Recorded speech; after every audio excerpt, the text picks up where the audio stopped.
Hello guys, nice to see you. Okay, so today we are going to start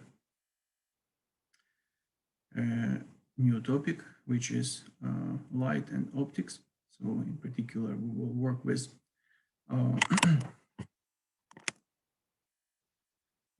first of all, we'll define the nature, like dual nature of light. We'll discuss this, also introduce the concepts of ray optics, where it's applicable, and which particular systems can be described using the laws of ray optics. And then it will be a consideration of electromagnetic waves under reflection and refraction when it meets certain interface between two different mediums with different optical properties. And also, hopefully we'll have enough time, there will be introduced the concept of refractive index. So this is the plan for today. And let me maybe change the camera.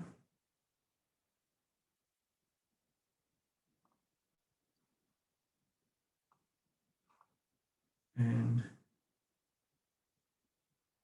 I will try to share my screen.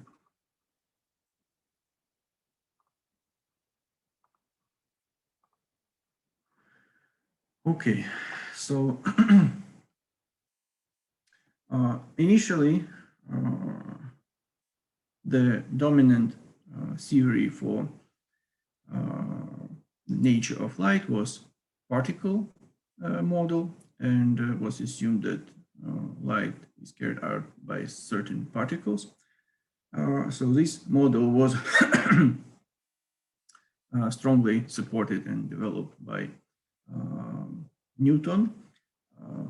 With the help of this model, Newton explained reflection and refraction of light.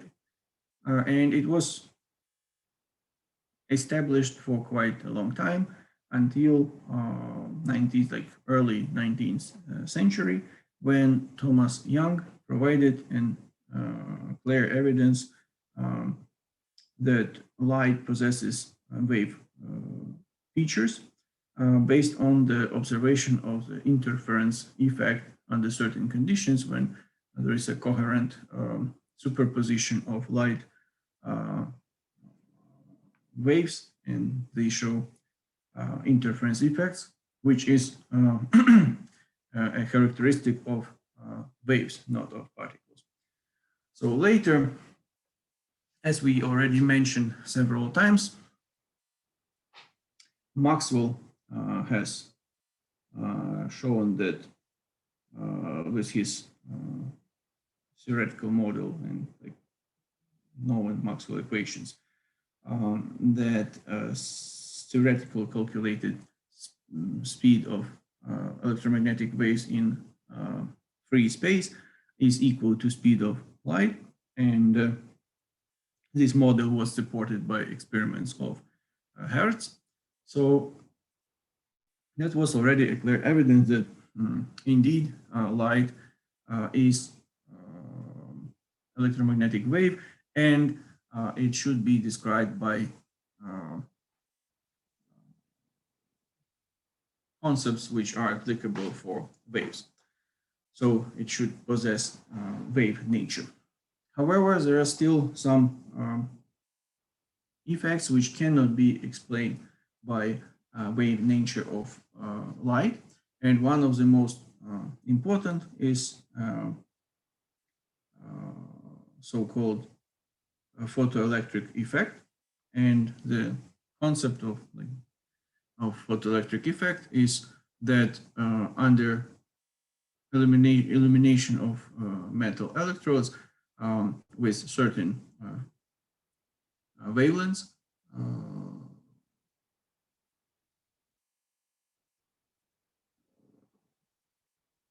you can measure electrons which leave the surface of the metal electrodes, and this is the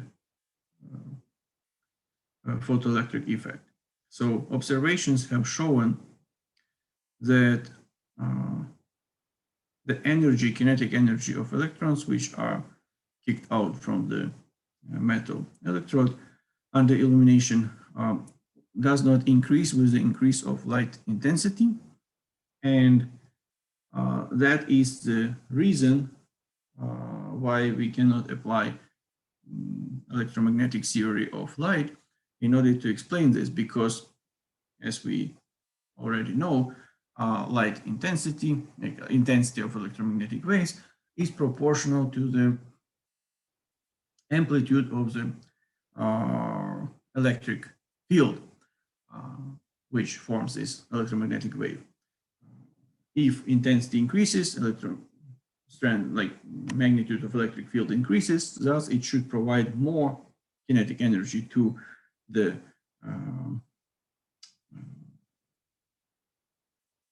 electrons which are in the metal, and that's why the kinetic energy of kicked out electrons from the electrode should be higher. However, it's not observed, and this is this feature of photoelectric effect was explained by Einstein when he proposed to consider light as a flux of photons, which are quants of light energy, can be treated as a flux of particles. In that case, energy of photons is given as a product of Planck's constant and frequency of the electromagnetic wave, which is considered for certain illumination conditions. And taking into account this fact that light is absorbed can be absorbed only by portions of these photons, that means there is some certain amount of energy which can be provided to electrons in the metal, and that amount of energy is defined only by frequency of the electromagnetic wave, not by its intensity. So that's why eventually there is so-called dual nature of light, which takes into account both wave and particle models, and these models can be applied under different conditions. So light technically is simultaneously wave and can be represented by wave and particles flux. However, under different conditions, different models of nature of light should be considered. So at this point, we start with the ray optics. Sometimes it's called geometric optics, and ray optics involves the study of the propagation of light in different mediums. So the main concept states that ray optics assumes light travels in a fixed direction along a straight line, if it passes through uniform medium, and it will change its direction when it reaches some interface of two mediums with different optical properties, or if there is some non-uniformity of optical properties in the medium where it travels. So otherwise, rays of light, they will go straight and along in like fixed direction along straight line. So there should be some conditions which are required to apply concepts of optical of ray optics, and that is given actually here on this slide, in the left side of the slide, we see the condition when the, for instance, like some hole in the screen, or some obstacle instead of this hole for light, when the linear dimensions of these obstacles for light is much larger than the wavelengths. So that is the condition when we can apply ray optics. This condition fits quite well for different optical systems like lenses, mirrors, prisms, and associated optical devices like telescope, microscope, human eye, eyeglasses, and other optical devices which functionality is based on the concepts of ray optics. If, for instance, this linear dimension of obstacles for light is comparable to the wavelengths, this is this middle image on this slide, then some certain effect, optical effect or diffraction happens, which forces light to spread not along the straight line, but in different directions. And then concepts of ray optics cannot be applied. For instance, if wavelength is much larger than the linear dimension of the obstacles, then it's possible to consider, for instance, if we have such tiny hole in the screen, which with a diameter which is much smaller than the wavelength, then this tiny hole could be considered as a point source of electromagnetic radiation, in this particular case light, and definitely this is beyond the boundaries at which we can apply rules of ray optics. So the most fundamental features of ray optics, they are given when we consider wave under reflection and wave under refraction. So first of all, we will focus on reflection, and all these statements which we make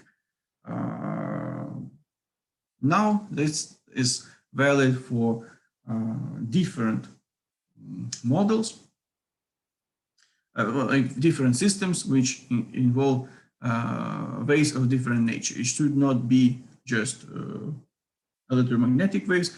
It's also true for mechanical waves, which spread in 2 or 3 dimensional space. When it comes specifically, some features will be introduced specifically for electromagnetic waves, then I will focus your attention. But these general rules are valid for different waves. So if, for instance, some light is approaching an interface between 2 mediums, for instance, it would be air and glass or some other material, then there will be some portion of the incident light, of this incident ray, some portion of its intensity will be reflected from the interface. So what are the rules for which, like concepts of ray optics which describe this effect? First of all, the incident and reflected rays should always lay in the same plane. And another more like quantitative feature, the angle of incident ray should be equal to the angle of reflected ray with respect to the normal of the surface. Usually it's measured with respect to the normal, to the interface from which this light ray is reflected. Based on the conditions of the surface, there are two types of reflections. First is just standard, which we discussed. It's so-called specular reflection, when we have very smooth and surface, and the other when our surface possess certain roughness with features larger than the wavelengths of the incident light. In that case, as you may see, because of different angles of incident at given point, reflected light will not be uniformly oriented for all surface, but will be randomly distributed. So this image here shows this particular case of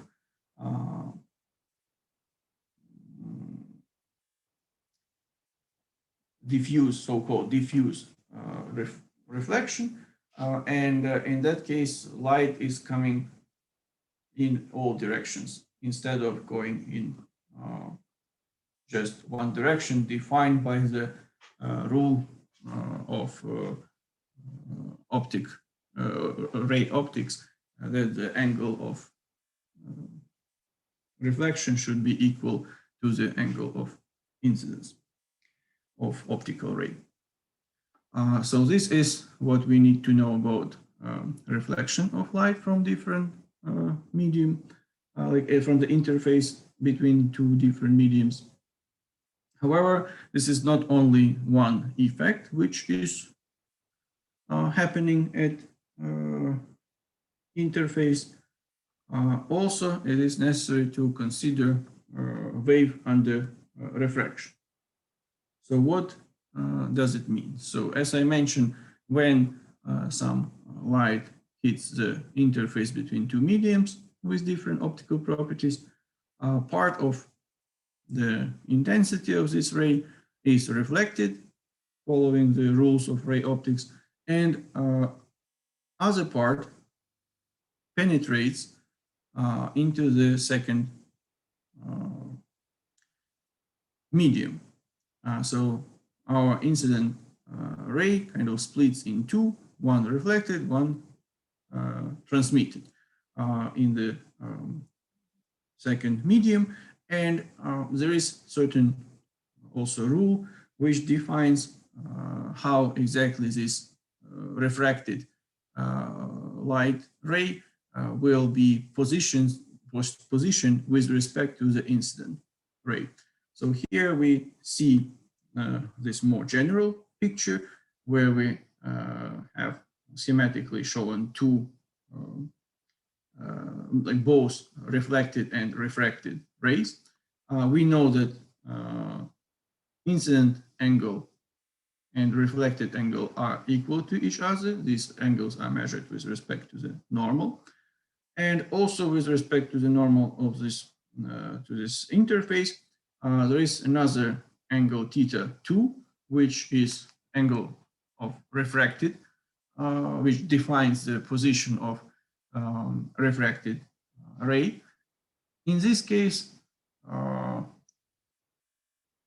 there is a relationship between, so this angle of refraction is defined by certain like system of set of parameters.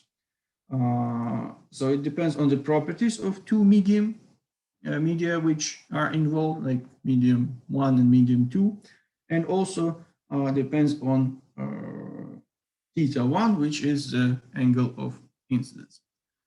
Let me stop share, and we can write here that sinus θ2, which is refracted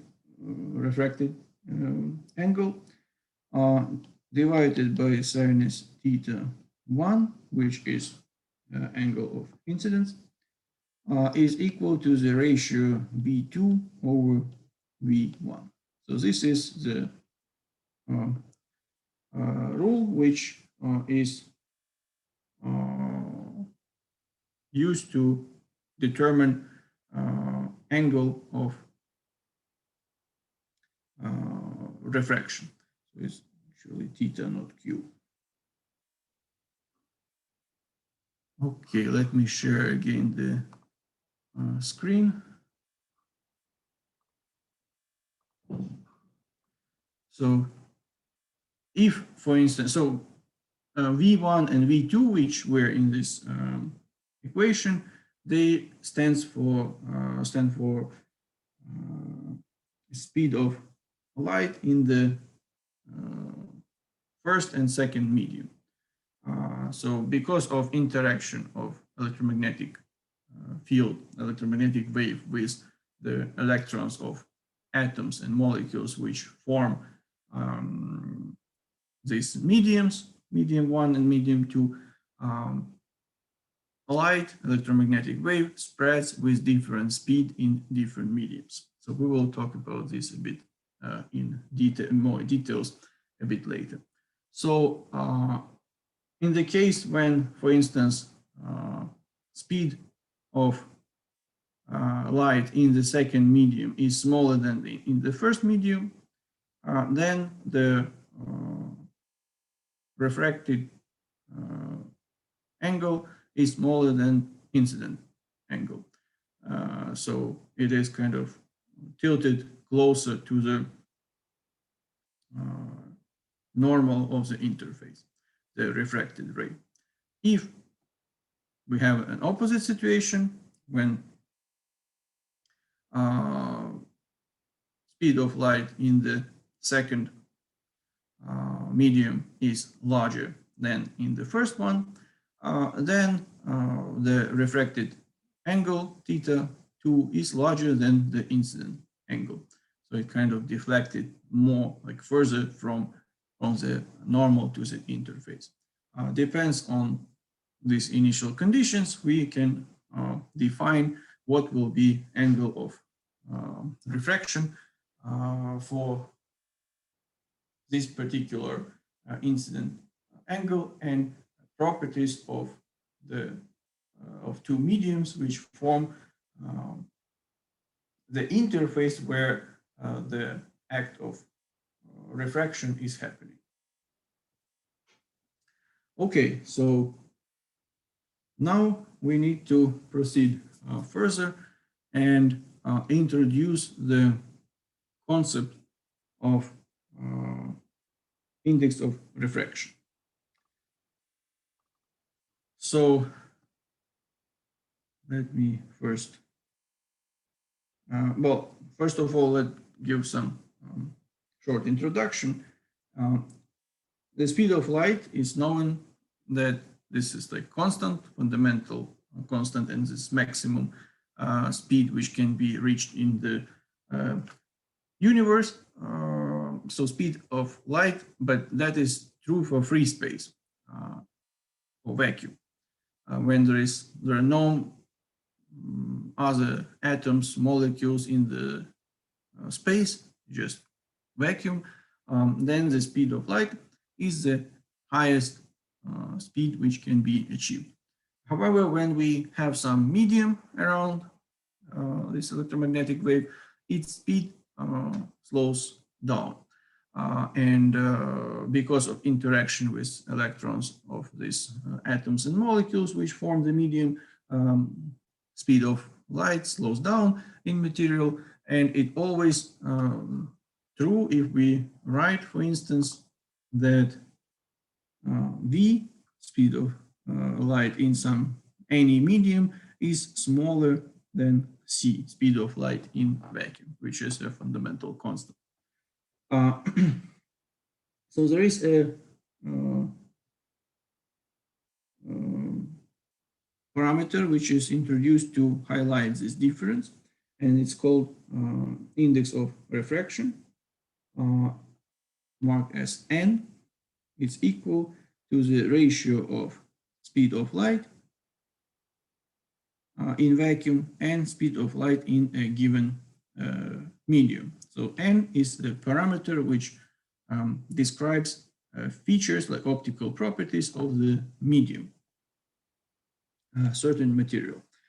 Since we have this condition that V is always smaller than C, n is always larger or equal to unity. So it's equal to unity for free space, for vacuum.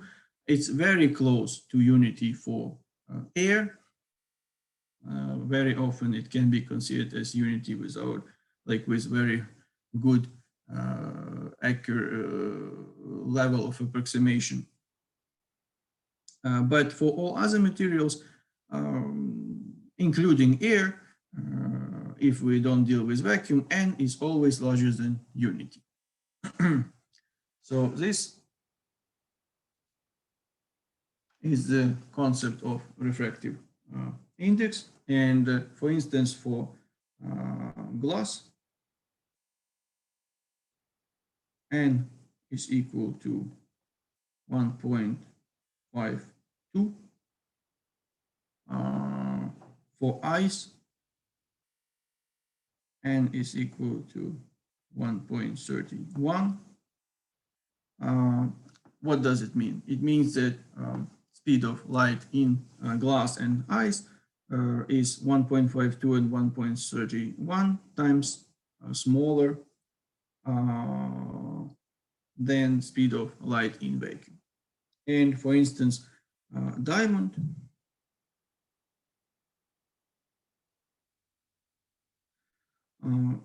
n is equal to 2.42.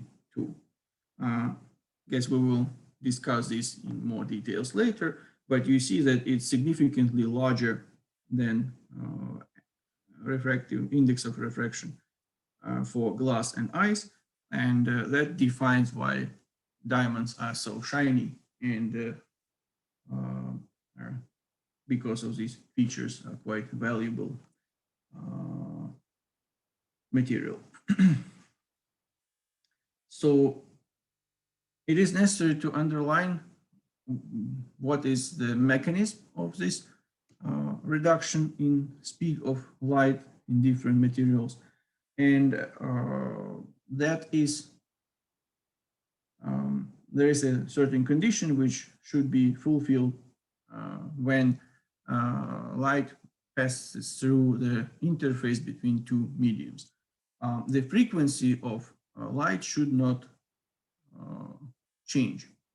So that is this rule and requirement comes from the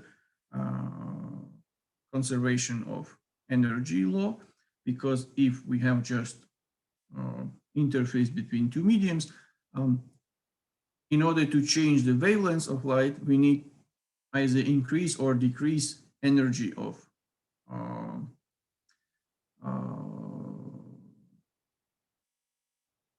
this light, of like photons which form this light, and that cannot happen just by itself. There should be some reason for that. So if we have just passive interface between two mediums, this doesn't happen. So in order to fulfill the requirement for different speed of light in different materials, considering that speed of light in different materials will be defined as a product of wavelengths and frequency, taking into account that frequency in the of the same light in the first medium and in the second medium is equal and can be defined just as frequency f. Then if we have two speed of lights in two different mediums, V1 is equal to lambda 1 times f, V2 is equal to lambda 2 times f. So we know that for two different materials, we have different speed of light. They are not equal to each other. And that means that lambda 1 is not equal to lambda 2. So means that when light ray with certain frequency goes from one medium to another, we like through the interface between them, the wavelength of this light in different mediums is different. So the ratio between this lambda 1 and lambda 2 will be defined by the ratio of speed of light in these mediums, and according to the definition of index of refraction would be C divided by N1 divided by C over N2. And that will be equal to N2 over N1. So we can write that the product of wavelengths in first medium with the index of refraction of first medium should be equal to the product of wavelengths in the second medium with the index of refraction of the second medium. So the larger index of refraction of the second medium, the smaller will be wavelengths of this light, which goes through medium 1 to medium 2. So for instance, if we have air or vacuum for first medium and 1 is equal to unity, then n index of refraction of the second medium will be defined as lambda divided by lambda n, means lambda is the wavelength in the vacuum free space and lambda n is the wavelength in the material. Since n is larger than unity for any material besides vacuum, lambda n is smaller than lambda. So if we have some electromagnetic wave approaching a certain material from vacuum, the wavelength of this electromagnetic wave inside the material will be shorter than its wavelength in free space. And also what is now true specifically for optics, we can write in a bit different form the law of refraction. So now we can write n1 times sinus theta 1 is equal to n2 times sinus theta 2. So here we operate not with speed of light in different mediums, but with refractive indexes. These are optical properties of materials, so that's why this form of law of refraction is specifically written for the ray optics. And with this equation, if we know index of refraction of the first medium, the same for the second medium, we know the incident angle of the incident ray of light, then we can calculate angle of the refracted ray of light after it goes through the interface between two mediums. So let me share again this screen. And here you see this graphical representation of what we were discussing before. So we have two mediums, 1 and 2. We have the same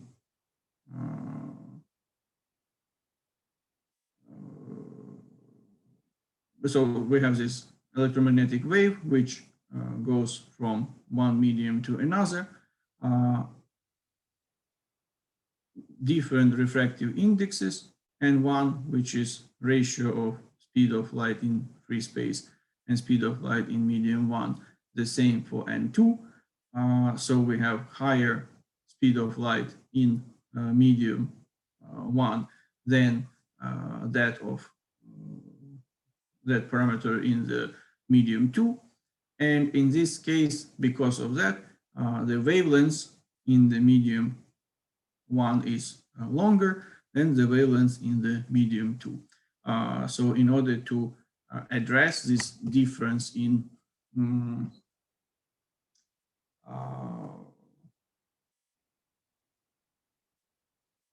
speed of light in different materials. Okay, this is pretty much everything what I wanted to tell you for today. It's like some introductory lecture to the topic. We will proceed further with more deep discussion of concepts of ray optics and its application for different optical systems. Thank you very much for attention. Then we will continue our discussion of ray optics in our next lecture, which will be on Wednesday. Wish you good evening and take care. Don't get sick and see you next time. Bye-bye.